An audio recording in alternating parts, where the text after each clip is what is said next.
Hello friends, स्वागत है आपका आपके अपने channel B Raj B to Z पर।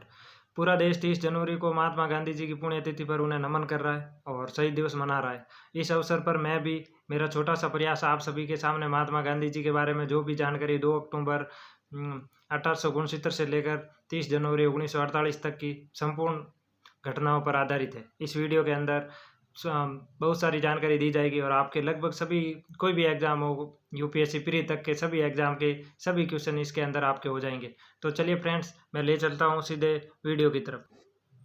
फ्रेंड्स, जैसा कि आपको दिखाई दे रहा है, शहीद दिवस है 30 जनवरी को मनाया जाता है और आप लोग देख लीजिए गांधी जी का योगदान देश की स्वतंत्रता में कितना है, कितने बड़े व्यक्ति थे जिनका मैं कोई भी किसी भी शब्दों में मैं क्या कोई भी आदमी वर्णन नहीं कर सकता। फिर भी मैं कोशिश कर रहा हूँ कुछ महत्वपूर्ण जानकारी आप तक पहुँचा दूँ और ये मेरा वीडियो है। आप लोग इस वीडियो को पूरा का पूरा जरूर देखें और देखने के बाद लाइक कमेंट और शेयर भी करें। तो फ्रेंड्स, ले चलता हूँ मैं सीधा आपको महात्मा गांधी जी के बारे में पूरी जानकारी के साथ शुरू करते हैं वीडियो। और ये वीडियो मैं आपको पहले ही बता देता हूँ काफ़ी लंबा हो जाएगा, क्योंकि इसमें महात्मा गांधी जी की सभी घटनाएं और मेरे हैंड राइटन नोट्स हैं उसके माध्यम से मैं आपको बताऊंगा। आप लोग सभी नोट्स एक दो बार ज़रूर देखें और हो सके तो अपनी बुक में नोट्स बनाएं ताकि आपको पूरा का पूरा याद हो जाए और कोई भी क्वेश्चन आपके गलत ना हो। ये गांधी जी का एक संक्षिप्त परिचय है। मतलब आप लोग देख सकते हो कि मूवी का ट्रेलर है और पूरा गांधी जी का पूरा विवरण आपको मैं एक एक स्लाइड में अलग अलग से समझा दूंगा। तो नाम महात्मा मोहनदास करमचंद गांधी है। पिताजी का नाम करमचंद गांधी था और माताजी का नाम पुतलीबाई। जन्म सभी को पता ही है 2 अक्टूबर 1869 को और मृत्यु 30 जनवरी 1948 को। जन्म स्थान पोरबंदर गुजरात। ये काफ़ी एग्जाम में पूछा जाता है। और विवाह 1883 में किया कस्तूरबा गांधी से, सभी को पता होगा। इनके 4 पुत्र थे, हरिलाल, मणिलाल, देवदास और रामदास। तो जैसा कि उनके राजनीतिक गुरु गोपाल कृष्ण गोखले थे। इनके शिष्य एक तो मीराबेन थी, इंग्लैंड में जन्मी, जिनका नाम मैडलिन स्लेट था। काफ़ी एग्जाम में ये आते हैं। कानून की पढ़ाई के लिए इंग्लैंड कब गए? 1888 में गए थे और डिग्री इनको 1891 में प्राप्त हुई। और ये पहली बार दक्षिण अफ्रीका 1893 में गए और दक्षिण अफ्रीका में नटाल कांग्रेस की स्थापना इन्होंने 1894 में की थी। दक्षिण अफ्रीका में जुलू एवं बोर पदक इनको 1899 में मिले थे और केसर हिंद की उपाधि 9 जनवरी 1915 को मिली थी। और ये काफ़ी इंपॉर्टेंट क्वेश्चन है। कांग्रेस के अधिवेशन में प्रथम बार ये कब शामिल हुए? सभी एग्जाम में लगभग आता है 1901 के कलकत्ता अधिवेशन में गांधी जी पहली बार कांग्रेस के अधिवेशन में शामिल हुए थे। उसके बाद इन्होंने डरबन, जो कि दक्षिण अफ्रीका में है, फिनिक्स आश्रम की स्थापना 1904 में की थी। और गांधी जी ने सत्याग्रह का प्रथम प्रयोग 1906 में दक्षिण अफ्रीका में किया था। और प्रथम बार जेल 1908 में गए थे दक्षिण अफ्रीका में। और टॉल्सराय फार्म, जो उनका घर था जोहान्सबर्ग में, इन्होंने दक्षिण अफ्रीका में 1910 में स्थापना की थी। महात्मा गांधी जी का भारत आगमन 9 जनवरी 1915 को हुआ था वापस। और उसी दिवस के अवसर पर प्रवासी भारतीय दिवस मनाया जाता है, जो भी काफ़ी एग्जामों में आता है। इनकी थीम, कहाँ पर मनाया गया, सब कुछ आता है। 9 जनवरी को क्यों मनाया जाता है ये भी पेपर में आता है। तो आप लोग बता सकते हो महात्मा गांधी का भारत आगमन हुआ था 9 जनवरी 1915 को। और साबरमती आश्रम की स्थापना इन्होंने 1915 में की थी। और कांग्रेस अधिवेशन की एकमात्र कांग्रेस अधिवेशन की इन्होंने अध्यक्षता की थी 1924 में, बेलगांव कर्नाटक में हुआ था। और महात्मा गांधी ने दक्षिण अफ्रीका में अपनी सक्रियता 21 वर्ष तक रखी। और ये इनकी आत्मकथा है सत्य के साथ मेरे प्रयोग, माई एक्सपीरियंस विद ट्रूथ, 1925 ईस्वी में। और इनके सिद्धांत सत्य और अहिंसा 2 महत्वपूर्ण सिद्धांत है। अखिल भारतीय खादी बोर्ड की स्थापना 1923 में की थी। अखिल भारतीय चरखा संघ की स्थापना 23 सितंबर 1925 में की थी। इनकी प्रमुख बुक, जो कि सत्य के साथ मेरे प्रयोग, इनकी आत्मकथा है। और इंडिया ऑफ माई ड्रीम्स, अनासक्त योग, हिंद स्वराज 1909 में लिखी। गीता माता, सप्त महावर्त। और सप्त महावर्त में गांधी जी का वास्तविक दर्शन और एथिक्स और पश्चिमी सभ्यता का विरोध किया गया। और सुनो विद्यार्थियों, महात्मा गांधी जी ने जो प्रमुख समाचार पत्र लिखे हैं वो आप लोगों को दिखा दूं। द ग्रीन टेम्पलेट 14 अगस्त 1896 राजकोट में। और इंडियन ओपिनियन 1903 में दक्षिण अफ्रीका में। यंग इंडिया 1919 में। और हरिजन 1932 में लिखा, संपादन किया था इनका। तो फ्रेंड्स, मैं ले चलता हूँ अपने नोट्स की तरफ। ये गांधी जी का परिचय है जो कि मैंने आपको बता दिया है। इनका जन्म पोरबंदर काठियावाड़ गुजरात में हुआ था और 1876 में प्राइमरी स्कूल में अध्ययन किया था और कस्तूरबा से सगाई हुई थी। और सेकंड पेज की तरफ मैं आपको लेकर चलता हूँ। फ्रेंड्स, आप भी इसी तरह नोट्स बना सकते हो, वीडियो को रोक कर या धीरे देख कर आप लोग नोट्स बना सकते हो। आपके ये बहुत काम आएगा और किसी भी एग्जाम में इससे बाहर क्वेश्चन नहीं जाएंगे। तो फ्रेंड्स, ले चलते हैं 81 में राजकोट हाई स्कूल में अध्ययन किया था इन्होंने। 83 में इन्होंने 13 साल की उम्र में कस्तूरबा से शादी हुई थी। काफ़ी एग्जाम में ये क्वेश्चन आते हैं। 85 में पिताजी का निधन हो गया था। 87 में मैट्रिक पास करके कॉलेज में प्रवेश किया था और 88 में इनके प्रथम पुत्र का जन्म हुआ और वकालत पढ़ने इंग्लैंड रवाना हुए थे 88 में। ये क्वेश्चन एग्जाम में आता था। और 1891 में 91 में ये वापस आए थे और माताजी का निधन हुआ। बम्बई और राजकोट में इन्होंने वकालत की। ये क्वेश्चन काफ़ी पूछा जाता है कि वकालत कहाँ की थी। और 1893 में भारतीय मुस्लिमों द्वारा एक व्यवसाय संघ की स्थापना पर केस लड़ने के लिए दक्षिण अफ्रीका की ट्रांस बॉल की राजधानी प्रिटोरिया गए थे। वहाँ उन्हें सभी प्रकार के रंग भेद का सामना करना पड़ा था और 1893 में इनको पहली बार रंग भेद का सामना करना पड़ा और गांधी जी ने ये पहली बार वहाँ पर एक्सपीरियंस किया था इन चीज़ों का। आगे ले चलते हैं दोस्तों। 94 में रंग भेद का सामना करने और वहीं रहकर सामाजिक कार्य करने और वकालत करने का फैसला लिया था और नेटाल इंडियन कांग्रेस की स्थापना की थी। और 96 में 6 महीने के लिए भारत लौटे। पत्नी तथा 2 पुत्रों को नेटाल ले गए थे। और 1899 में ब्रिटिश सेना के लिए बोर के युद्ध में भारतीय एम्बुलेंस सेवा इन्होंने तैयार की थी। और 1901 में सब परिवार स्वदेश रवाना हुए और दक्षिण अफ्रीका में भारतीयों को जो भी भारतीय वहाँ थे उनको आश्वासन दिया था कि जब भी आवश्यकता महसूस करेंगे वापस लौट कर आ जाएंगे। और उसके बाद फ्रेंड्स देश का दौरा किया उन्होंने और कलकत्ता के कांग्रेस अधिवेशन में भाग लिया तथा बम्बई में वकालत का दफ्तर खोला। 1902 में भारतीय समुदाय द्वारा बुलाए जाने पर वापस दक्षिण अफ्रीका गए और 1903 में जोहानिसबर्ग में वकालत का दफ्तर खोला था। इंडियन ओपिनियन की स्थापना की थी 1903 में जोहानिसबर्ग, जो कि दक्षिण अफ्रीका में है वहाँ पर। और 1904 में इंडियन ओपिनियन साप्ताहिक पत्र का प्रारंभ किया था। और एशियाटिक ऑर्डिनेंस के विरोध में जोहानिसबर्ग, जो कि दक्षिण अफ्रीका में प्रथम सत्याग्रह अभियान प्रारंभ किया था 1906 में। 1907 में ब्लैक एक्ट भारतीय द्वारा अन्य एशियाई लोगों के जबरदस्ती पंजीकरण के विरुद्ध सत्याग्रह किया था। 1909 में सिविल डिसऑर्डिनेंस से प्रभावित होकर लियो टॉल्स्टॉय से समाचार पत्र शुरू किया, जिनके kingdom of God is with in you से गांधी जी काफ़ी हद तक प्रभावित थे और आंदोलन की प्रेरणा उन्होंने वहीं से ली थी, अहिंसक आंदोलन। और लियो टॉल्स्टॉय ने गांधी जी को कहा था कि जिस दिन आंदोलन उग्र हो जाएगा उस दिन आंदोलन असफल माना जाएगा। इसी आधार पर गांधी जी अहिंसा के समर्थक थे, कठोर समर्थक थे और जैन भारतीयों का पक्ष रखने इंग्लैंड गए थे और नवंबर में दक्षिण अफ्रीका गए थे। और वापसी के समय जहाज में हिंद स्वराज लिखी 1909 की घटना है फ्रेंड्स ये।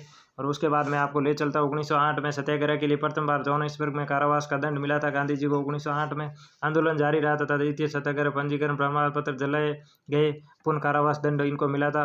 1910 में गांधी जी जोहानिसबर्ग के निकट टॉल्स्टॉय फोरम की स्थापना की थी। 1913 में रंगवादी और दमनकारी नीतियों के विरुद्ध सत्याग्रह जारी रखा। द ग्रेट मार्च का नेतृत्व किया, जिसमें 2000 भारतीय खदान कर्मियों ने न्यू वेल्स के नेटाल तक की यात्रा की। अतः सरकार को झुकना पड़ा। तो गांधी जी दक्षिण अफ्रीका में भी सफल आंदोलन का नेतृत्व कर चुके थे। उसके बाद 1914 में जून में गांधी जी सामर्थ समझौते के द्वारा समस्या का समाधान हुआ, जिसके बाद गांधी वापस भारत आए। गांधी जी स्वदेश लौटते समय गांधी जी ने इंग्लैंड में एक भारतीय अस्पताल इकाई की स्थापना की, जिसके लिए वापस जाने पर उन्हें केसर हिंद का स्वर्ण पदक दिया गया। 1915 में 21 वर्ष प्रवास के बाद वो भारत लौटे और मई में कोचरब में सत्याग्रह आश्रम की स्थापना की, जो कि 1917 में साबरमती नदी के पास स्थापित हुआ। 1916 में गांधी जी ने बनारस हिंदू विश्वविद्यालय के उद्घाटन समारोह में भाषण भी दिया था।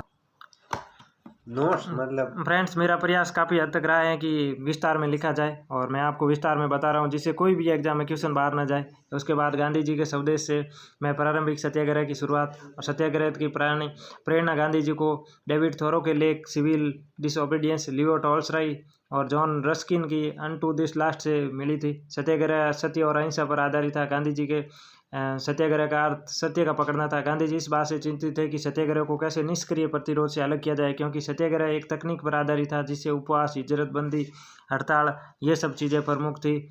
उसके बाद गांधी जी के राजनीतिक गुरु गोपाल कृष्ण गोखले थे। गोखले की सलाह पर 2 वर्ष तक गांधी जी ने भारत का भ्रमण किया। उसके बाद 3 प्रारंभिक आंदोलन का नेतृत्व किया। तो फ्रेंड्स चंपारण बिहार का आंदोलन इन्होंने 1917 में किया था और खेड़ा में भी कर नई आंदोलन चलाया और अहमदाबाद में मिल मजदूरों की लड़ाई लड़ी। उसके बाद देखते हैं कि इनको विस्तार में देखते हैं। चंपारण सत्याग्रह 1917 में हुआ। फ्रेंड्स इनको याद करने की एक ट्रिक है। C मतलब चंपारण, A मतलब अहमदाबाद, K मतलब खेड़ा, केक। ये क्रम वही आप लोग याद करना चाहो तो कर सकते हो। उसके बाद चंपारण सत्याग्रह 1917, उस समय ये 3/20 3 कटिया प्रथा लागू थी, जो नील की खेती कर रहे किसानों के लिए बहुत खतरनाक स्थिति थी। किसान इसे छुटकारा पाना चाहते और राजकुमार शुक्ल ने गांधी जी को आमंत्रित किया, तब गांधी जी वहां पर गए थे फ्रेंड्स। और गांधी जी के कुशल नेतृत्व से प्रारंभिक होकर रविंद्रनाथ टैगोर ने यहाँ पर उनको महात्मा की उपाधि भी दी थी। और उसके बाद खेड़ा सत्याग्रह 1918 में गुजरात के खेड़ा में भीषण अकाल पड़ा। सरकार ने मालगुजारी प्रक्रिया बंद नहीं की बल्कि 23% वसूली बढ़ा दी, जबकि राजस्व व्यवस्था के अनुसार जब एक 25% नुकसान होता है तो उनको बढ़ाना नहीं चाहिए और किसानों को कर्ज माफ़ कर देना चाहिए। इस पर गांधी जी ने घोषणा की, यदि सरकार गरीब किसानों का कर्ज माफ़ कर दे तो सक्षम किसान स्वयं का कर देने के। और अंग्रेज सरकार ने गुप्त रूप से अपने अधिकारियों से कहा कि जो किसान सक्षम है उन्हीं से कर लिया गया। इसी तरह गांधी जी का ये दूसरा आंदोलन भी सफल रहा फ्रेंड्स। इसके बाद अगला गांधी जी का आंदोलन था अहमदाबाद मिल हड़ताल। यह आंदोलन भारतीय कपड़ा मिल मालिकों के विरुद्ध था। मजदूरों को बोनस को लेकर गांधी जी ने भूख हड़ताल करने के लिए कहा। मजदूरों को सोम ने भी भूख हड़ताल की। गांधी जी ने पहली बार भूख हड़ताल अहमदाबाद मिल मजदूर आंदोलन हुआ था हड़ताल में, उसमें की थी और ये जीत मजदूरों के पक्ष में मिली और 35% बोनस देने का फैसला दिया गया। और उससे आगे देखते हैं फ्रेंड्स, खिलाफत आंदोलन 1919-1922 काफ़ी इंपॉर्टेंट है। क्यों हुआ था, उद्देश्य क्या था? तुर्की के खलीफा के पद की पुनः स्थापना करने के लिए, अंग्रेजों पर दबाव बनाने के लिए। कारण था ऑटोमन तुर्क साम्राज्य के प्रथम विश्व युद्ध में हार के कारण मुसलमान नाराज हो गए थे। सैबरे की संधि तुर्की के साथ कठोर शर्तों ने आग में घी का काम किया। अंग्रेजों द्वारा सुल्तान के विरुद्ध उकसाए जाने से अरब में विद्रोह हुआ, जिससे भारत में मुसलमानों की भावनाओं को आहत हुई थी। और उसके बाद देखते हैं प्रथम विश्व युद्ध की समाप्ति के बाद ब्रिटिश सरकार तुर्की साम्राज्य का विघटन करने का निश्चय किया था, जिसके कारण भारत में भी खिलाफत आंदोलन प्रारंभ हुआ। और 17 अक्टूबर 1919 को अखिल भारतीय स्तर पर खिलाफत दिवस मनाया गया। कब मनाया गया था फ्रेंड्स? 17 अक्टूबर 1919 को। और 10 अगस्त 1920 को संपन्न सिवर संधि के बाद तुर्की का विभाजन हो गया। मौलाना मोहम्मद अली और शौकत अली ने खिलाफत कमेटी का गठन किया और इस आंदोलन का समर्थन कांग्रेस द्वारा किया गया, क्योंकि गांधी जी के विचार था कि यह आंदोलन हिंदू और मुसलमानों को एक छत के नीचे लाने और एकत्रित करने का एक सुनहरा अवसर था। जब मुसाल कमाल पाशा के नेतृत्व में टर्की के खलीफा की सत्ता समाप्त कर दी गई तो 1922 में यह आंदोलन स्वतः समाप्त हो गया। उसके बाद गांधी जी के 3-4 प्रमुख आंदोलन थे जो कि एक T20 मैच की तरह थे। उसके बाद गांधी जी ने सोचा एक टेस्ट मैच का आयोजन किया जाए और एक बहुत बड़ा आंदोलन हुआ था असहयोग आंदोलन, और ये काफ़ी इंपॉर्टेंट है, हर एग्जाम में पूछा जाता है। तो फ्रेंड्स देखते हैं कि असहयोग आंदोलन क्या था। ये 1920 से 22 में चला था। गांधी जी को रॉलेट एक्ट एवं मॉन्टेग्यू चेम्सफोर्ड सुधार पर बड़ा आघात लगा। मुसलमानों ने भी खिलाफत कमेटी का गठन कर खिलाफत आंदोलन शुरू किया। गांधी जी ने अंग्रेजों के खिलाफ असहयोग आंदोलन चलाने का निश्चय किया। तो फ्रेंड्स देखते हैं कि असहयोग आंदोलन के उद्देश्य क्या है। फ्रेंड्स थोड़ा अंधेरा है, लाइट चली गई, लेकिन फिर भी अपन लोग कर सकते हैं, अपने को पढ़ाई से मतलब है, कोई भी समस्या आपको रोक नहीं सकती। उद्देश्य ब्रिटिश भारत की राजनीतिक, आर्थिक और सामाजिक संस्था का बहिष्कार करना और शासन की मशीनरी को ठप करना। शुरुआत 1920 में राष्ट्रीय कांग्रेस के कलकत्ता अधिवेशन में, और उसके बाद दिसंबर 1920 में कांग्रेस का नागपुर में अधिवेशन हुआ, जहां स्वीकृति दी गई। ये क्वेश्चन हर बार आता है। और जनवरी 1921 में कांग्रेस द्वारा गांधी जी के नेतृत्व में असहयोग प्रारंभ किया गया था। और सफल बनाने के लिए क्या प्रयास किए गए थे, ये क्वेश्चन आते हैं हमेशा। 4 ऑप्शन आते हैं, उनमें से बोलते हैं कौन सा गलत होता है, तो ये आपको याद होना चाहिए। सरकारी उपाधियों, वैतनिक और अवैतनिक पदों का त्याग किया गया। सरकारी उत्सव दरबारों का सम्मिलित न होना। सरकारी और सरकारी स्कूलों का त्याग किया गया। 1919 के अधिनियम के अंतर हुए गए चुनावों का बहिष्कार किया गया और सरकारी अदालतों का भी बहिष्कार किया गया। और फ्रेंड्स ले चलते हैं आगे, और क्या किया गया। गांधी जी ने पत्र द्वारा वायसराय लॉर्ड रीडिंग को सूचित किया कि यदि सरकार अपना रवैया न बदला तो शीघ्र ही कर न देने का आंदोलन चलाया जाएगा। आंदोलन की समाप्ति कैसे हुई? असहयोग आंदोलन। गांधी जी ने कहा था कि आंदोलन पूरी तरह अहिंसक होगा, किंतु 1922 में 5 फरवरी को चोरा-चोरी का कांड की वजह से उन्हें स्थगित किया गया। चोरा-चोरी कांड 5 फरवरी 1922। चोरा-चोरी कांड उत्तर प्रदेश में गोरखपुर के पास एक कस्बा है, जहाँ भारतीय आंदोलनकारियों ने ब्रिटिश सरकार की पुलिस चौकी को आग लगा दी, जिसमें 22 पुलिसकर्मी जिंदा जल गए थे। और इसी वजह से गांधी जी ने यह आंदोलन वापस लिया था। फ्रेंड्स अब टाइमलाइन देखते हैं। 1919 में रॉलेट एक्ट पास हुआ, जिसे काला कानून भी कहा जाता है। और 1920 में ओमरी लीग के अध्यक्ष गांधी जी निर्वाचित हुए और 1920 में गांधी जी को केसर हिंद का पदक मिला। ये क्वेश्चन हर बार आता है, आप लोग याद कर लीजिए। 1921 में विदेशी वस्त्रों की होली जलाई गई और 5 दिन का सांप्रदायिक हिंसा के विरुद्ध उपवास भी गांधी जी ने रखा। 1922 में चोरा-चोरी की हिंसक घटना से जन आंदोलन को स्थगित किया। उन पर राजद्रोह का मुकदमा चला, उन्होंने स्वयं को दोषी भी माना। और 1923 में दक्षिण अफ्रीका में सत्याग्रह पुस्तक तथा आत्मकथा के कुछ अंश कारावास के दौरान लिखे। 24 में सांप्रदायिक एकता के लिए 21 दिन का उपवास रखा था। और 1924 में एक बार खाली गांधी जी कांग्रेस के अध्यक्ष रहे, जो कि बेलगांव कर्नाटक कांग्रेस के अध्यक्ष चुने गए। 1925 में राजनीतिक मौन रखा 1 साल का। और 1928 में कलकत्ता का कांग्रेस अधिवेशन में भाग लिया और पूर्ण स्वराज का आह्वान किया था। 1929 में लाहौर में कांग्रेस का संविधान अधिवेशन हुआ था, जिसमें 28 जनवरी को स्वतंत्र दिवस घोषित किया गया। और 1930 में पहली बार 28 जनवरी को वो स्वतंत्रता दिवस मनाया गया था। और ऐतिहासिक नमक सत्याग्रह स्टार्ट किया। साबरमती से दांडी तक की यात्रा का नेतृत्व किया। 1931 में गांधी इरविन समझौता हुआ। उसके बाद गांधी जी गोलमेज सम्मेलन में भाग लेने के लिए गए थे। साइमन कमीशन 1927 में आया था। ये इसका मुख्य उद्देश्य था कि 1919 के भारत शासन अधिनियम की समीक्षा के लिए यह कमीशन गठित किया गया था। इसके अध्यक्ष सर जॉन साइमन थे। विरोध का कारण था कि इसमें एक भी भारतीय नहीं था, इसलिए भारतीयों को डर था कि हमारे ऊपर अन्याय किया जाएगा। बहिष्कार का निर्णय कांग्रेस के मद्रास अधिवेशन 1927 में हुआ था। याद रखिए दोस्तों, मैं MS अंसारी की अध्यक्षता में हुआ था। भारत आगमन साइमन कमीशन भारत आया था 3 फरवरी 1928 को। साइमन कमीशन से जुड़े हुए कुछ महत्वपूर्ण तथ्य देखिए। लाहौर में लाला लाजपत राय घायल हुए, उन पर लाठी चार्ज हुई। तब उन्होंने कहा कि मेरे ऊपर लाठियों से किया गया एक बार अंग्रेजी शासन की ताबूत की आखिरी कील साबित होगा, जो भी हर बार क्वेश्चन में पूछा जाता है। और जब साइमन कमीशन से जुड़े मुख्य तथ्य और देखिए, 1928 से 29 के बीच कमीशन 2 बार भारत आया और मई 1930 में अपनी रिपोर्ट दी। ये क्वेश्चन आता है कि साइमन कमीशन ने अपनी रिपोर्ट कब दी, तो फ्रेंड्स देखिए, इसने अपनी रिपोर्ट मई 1930 में दी थी। साइमन कमीशन ने प्रमुख क्या क्या सिफारिशें की, जो कि काफ़ी एग्जाम में पूछा जाता है। उन्होंने प्रांतों में दोहरा शासन समाप्त करने की और उत्तरदायी शासन को स्थापित किया जाए। केंद्रीय शासन में किसी प्रकार का परिवर्तन न हो। भारत के लिए संघीय शासन की स्थापना की जाए। उच्च न्यायालयों में भारत सरकार के अधीन अल्पसंख्यकों के हितों के लिए गवर्नर जनरल को विशेष शक्तियाँ दी जाए। प्रांतीय विधानमंडलों में सदस्यों की संख्या में वृद्धि की जाए। संघ की स्थापना से पहले भारत में एक वृहद भारतीय परिषद की स्थापना की जाए। बर्मा को भारतीय ब्रिटिश भारत से अलग किया जाए। अखिल भारतीय संघ के विचारों को न माना जाए। मतलब वो अंग्रेज चाहते थे कि भारत के टुकड़े हो। प्रत्येक 10 वर्ष पश्चात भारत की संवैधानिक प्रगति की जांच को समाप्त किया जाए और संविधान को इतना लचीला बनाया जाए कि इसमें कभी भी परिवर्तन किया जा सकता है। और नेहरू रिपोर्ट अगला टॉपिक देखते हैं। 1928 में साइमन कमीशन की नियुक्ति के विरोध में दिल्ली में 12 फरवरी 1928 को एक सर्वदलीय सम्मेलन हुआ। 29 संगठनों ने इसमें भाग लिया था। और 19 मई 1928 को डॉक्टर अंसारी की अध्यक्षता में जो बम्बई में सर्वदलीय सम्मेलन हुआ, इसमें मोतीलाल नेहरू की अध्यक्षता में एक समिति का गठन किया गया। नेहरू समिति ने 28 अगस्त 1928 को अपनी रिपोर्ट सौंपी और इसको लखनऊ में आयोजित सभा में स्वीकार कर लिया गया। क्या रिपोर्ट थी देखते हैं। और नेहरू समिति की रिपोर्ट की प्रमुख सिफारिशें थी कि देश में नए संविधान का स्वतंत्र उपनिवेश पर आधारित होना चाहिए। विवेक, व्यवसाय और धर्म की स्वतंत्रता।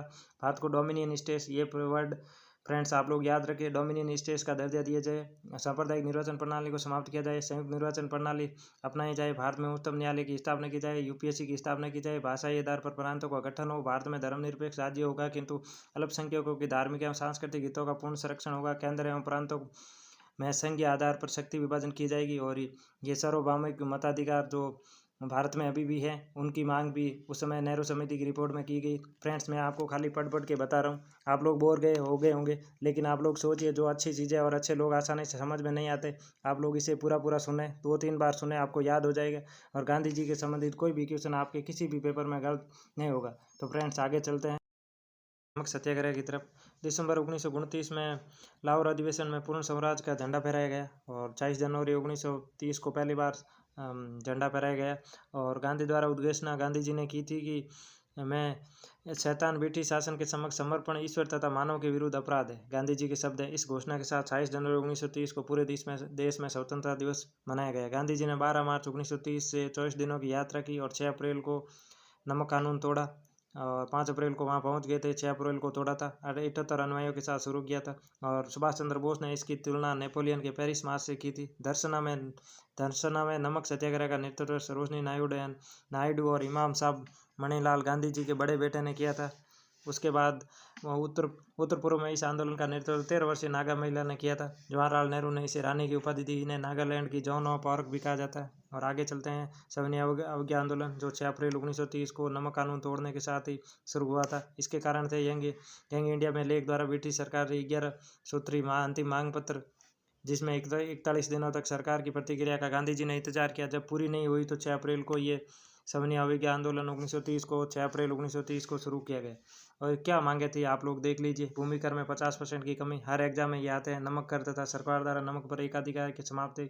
उसके बाद तटीय संचार पर भारतीयों के लिए आरक्षण, रुपया स्टर्लिंग विनिमय अनुपात को कम करना, देसी उद्योग कपड़ा को संरक्षण, सैनिक खर्च पे 50% कमी, ब्रिटिश प्रशासन में 50% छूट, मादक द्रव्य जैसे पर पूर्णतः रोक, सभी राजनीतिक कैदियों की रिहाई और CID में परिवर्तन, आर्म्स स्कूल एक्ट्स में परिवर्तन जिसमें नागरिक अपनी सुरक्षा के लिए हथियार रख सकते हैं। ये काफ़ी इम्पोर्टेंट है। हम लोग गांधी जी अहिंसा में विश्वास करते थे, फिर भी ये इम्पोर्टेंट है, आप लोगों को याद करना चाहिए, कंफ्यूज कर सकता है। उसके बाद आप लोग देख लीजिए कि प्रथम 2 मांगे किसानों की मांगे थी, उसके बाद 3 से 5 तक बुजुर्गों की मांगे थी और अंतिम 6 भारत की आम जनता के द्वारा की गई थी। सविनय अवज्ञा आंदोलन के उद्देश्य क्या है आप लोग देख लीजिए। गैर कानूनी कार्य सामूहिक रूप से उन्हें ब्रिटिश सरकार को झुका देना, इस प्रकार के कार्य, और इसमें इसका प्रभाव हुआ कि आंदोलन को दबाने के लिए सख्त कदम उठाए गए। गांधी जी समेत अनेक नेताओं को गिरफ्तार कर लिया गया था। और उसके बाद गांधी इरविन समझौता हुआ था 19 मार्च 1931 में, एक समझौता पत्र पर जिसमें गांधी इरविन समझौता कहते हैं। गांधी इरविन समझौते के उद्देश्य इसमें भाग ले गांधी जी द्वितीय गोलमेज सम्मेलन में भाग लेने के लिए राजी हो गए थे, उससे संबंधित यह सम्मेलन हुआ था।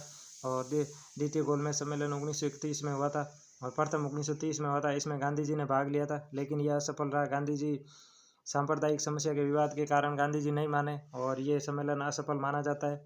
उसके बाद फ्रेंड्स देखते हैं कि 1932 में यशोदा जेल में पुनः पैक्ट हुआ था, तो महात्मा गांधी जी और अंबेडकर के बीच में हुआ था।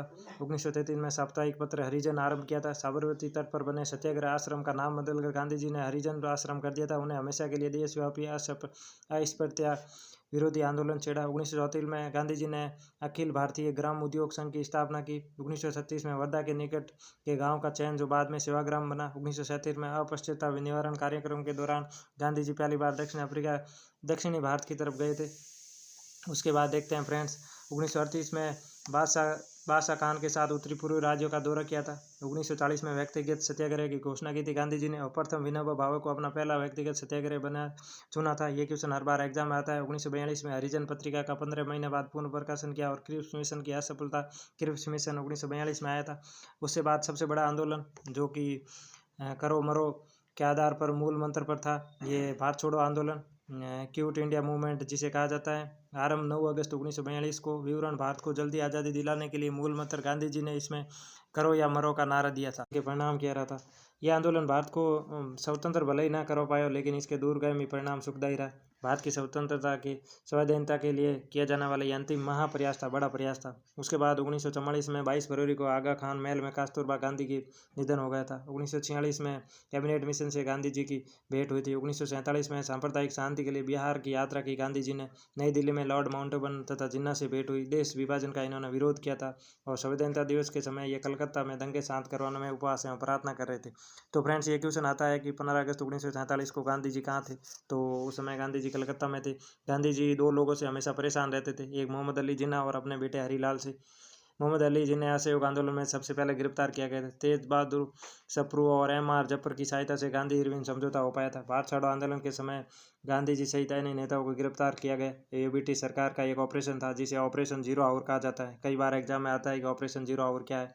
महात्मा गांधी की आत्मकथा my experience with truth Gujarati भाषा में लिखी गई थी। सत्य के साथ मेरे प्रयोग हिंदी में देखा जाए तो। और गोलमेज सम्मेलन साइमन कमीशन की रिपोर्ट पर विचार विमर्श करने के लिए आयोजित किए गए थे इंग्लैंड में। और 12 नवंबर 1930 को पहला हुआ था, 1931 को दूसरा और 1932 को तीसरा हुआ था। दूसरे गोलमेज सम्मेलन में गांधी जी ने हिस्सा लिया था। भीमराव अम्बेडकर ने एकमात्र ऐसे भारतीय व्यक्ति थे जो तीनों गोलमेज सम्मेलन में भाग लिया था। द्वितीय सम्मेलन में गांधी जी ने भाग लिया था और वहाँ पर गांधी जी धोती में चले गए थे। वहाँ पहुँचते ही चर्चिल ने गांधी को अर्धनंगा फकीर कहा था। कई बार क्वेश्चन पूछा जाता है कि गांधी जी को अर्धनंगा फकीर किसने कहा था, ब्रिटिश प्रधानमंत्री चर्चिल ने कहा था।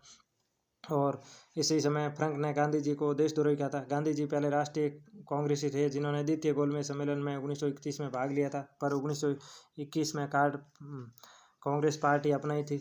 और उसके बाद देखते हैं फ्रेंड्स जीवन का अंतिम उपवास गांधी जी ने 13 जनवरी से 5 दिनों के लिए 1948 में किया था। और वो सब बिरला हाउस दिल्ली में देश में फैली सांप्रदायिक हिंसा के विरोध में किया था। 20 जनवरी 1948 को बिरला हाउस में प्रार्थना में विस्फोट हुआ था। और 30 जनवरी को नाथूराम गोडसे द्वारा शाम की प्रार्थना के लिए जाते समय बिरला हाउस दिल्ली में गांधी जी की गोली मारकर हत्या कर दी गई थी। और उसके बाद देखते हैं फ्रेंड्स गांधी जी की मृत्यु पर उन्हें कंधा देने वाले मुसलमान मुस्लिम अबुल कलाम आज़ाद जो भारत के पहले शिक्षा मंत्री थे। शहीद दिवस 30 जनवरी को गांधी जी की पुण्यतिथि पर मनाया जाता है। गांधी जी की समाधि यमुना नदी के किनारे नई दिल्ली में राजघाट पर स्थित है, जिनका चबूतरा काले संगमरमर से बना है। गांधी जी का जन्मदिन 2 अक्टूबर को गांधी जयंती के रूप में मनाया जाता है, लेकिन पूरे विश्व में ये अंतर्राष्ट्रीय अहिंसा दिवस के रूप में मनाया जाता है। गांधी जी को महात्मा और बापू के नाम से भी जाना जाता है। महात्मा गांधी संस्कृत भाषा का नाम है। महात्मा शब्द संस्कृत भाषा का और बापू शब्द गुजराती भाषा का है। गांधी जी को महात्मा की उपाधि रविंद्रनाथ टैगोर ने दी थी। और उससे आगे चलते हैं फ्रेंड्स। गांधी जी को महात्मा और बापू के नाम से भी जाना जाता था। और राष्ट्रपिता इन्होंने सुभाष चंद्र बोस ने इनको राष्ट्रपिता कहा था। ये पंसारी जाति से संबंधित थी। गांधी जी जब इंग्लैंड गए तो जहाज का नाम MS राजपुताना था, जिसमें वो इंग्लैंड गए थे। ये काफ़ी इंपॉर्टेंट क्वेश्चन है, हर बार आता है। उसके बाद फ्रेंड्स ले चलता हूँ मैं आपको गांधी जी को जो प्रमुख उपाधियाँ दी गई है, क्या क्या उपाधियाँ दी गई है, मैं आप लोगों को बता दूँ। आपको ये याद करना चाहिए, हर एग्जाम में पूछा जाता है। केसर हिंद प्रथम विश्व युद्ध के समय भर्ती कराने वाला सर्जन प्रथम विश्व युद्ध के समय, भंगी शिरोमणि दक्षिण अफ्रीका में, कुली बैरिस्टर दक्षिण अफ्रीका में अंग्रेज मैजिस्ट्रेट ने दिया था। कर्मवीर दक्षिण अफ्रीका में इनके सहयोगियों ने दी थी।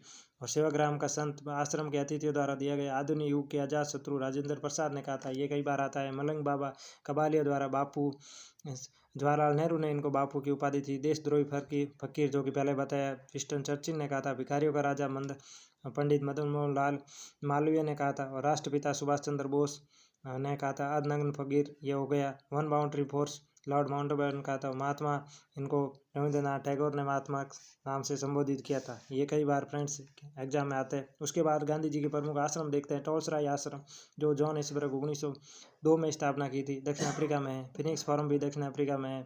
और साबरमती आश्रम साबरमती नदी के किनारे 1915 में स्थापना की थी। सत्याग्रह आश्रम कोचरब अहमदाबाद में 1915 में की थी। और अनासक्ति आश्रम कोसानी उत्तराखंड में 1929 में की थी। और सेवाग्राम आश्रम जो कि वर्धा में है 1936 में स्थापना की थी। इसके क्वेश्चन कई बार आते हैं।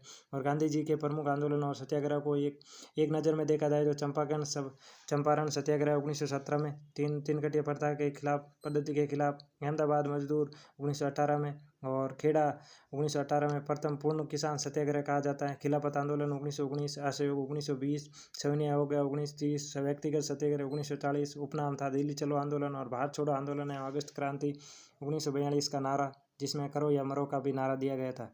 और ये 1942 में हुई थी।